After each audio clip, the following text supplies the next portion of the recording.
નમસ્કાર, હું દીપલ. આપ જોઈ રહ્યા છો ગાંધીનગરની સૌપ્રથમ web news channel live Gandhinagar.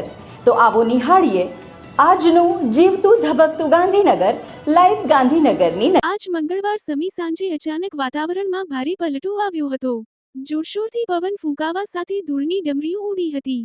સમગ્ર વાતાવરણ ધૂળિયું બની ગયું હતું અને થોડીવાર બાદ ધોધમાર વરસાદ પડ્યો હતો. આમ તો હવામાન ખાતાની આગાહી તો હતી જ, પરંતુ અચાનક પલટો આવતા જનજીવન ખાસ્સું પ્રભાવિત થયું હતું.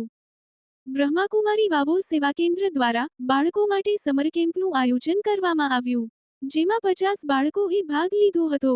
25 એપ્રિલથી શરૂ થયેલા સમર કેમ્પ 4 મે સુધી 10 દિવસ દરમિયાન બાળકોને આધ્યાત્મિક જ્ઞાનની સાથે ડાન્સ, ડ્રામા, સ્પીચ, વિવિધ રમતો કરાવવામાં આવી હતી.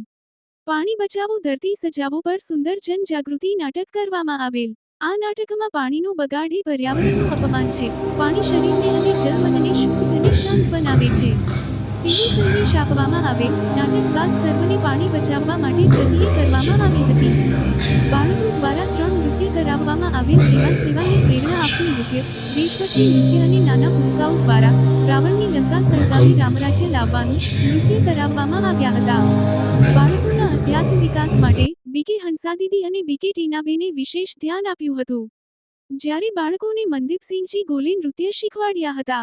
બાળકોને સમાપન દિવસે પાણીની બોટલ, પ્રસાદ, ચોકલેટ, સોફ્ટ ડ્રિંક્સ, બિસ્કિટ આપવામાં આવેલ હતા. ગાંધીનગરના ચિલોડા મોટા ખાતે નટુભાઈ પટેલ પત્રકાર ના પિતા શ્રી સ્વર્ગીય શિવાભાઈ રામદાસ પટેલની 17મી પુણ્યતિથિ નિમિત્તે રાહેલબા વૃદ્ધાશ્રમ ખાતે આવેલા વડીલોને તિથિ ભોજન પીરસ્યું હતું. તો દર્શક મિત્રો, આપે અનુભવ્યો ગાંધીનગરનો ધબકાર.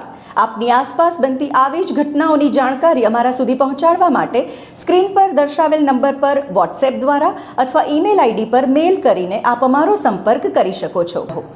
ધન્યવાદ.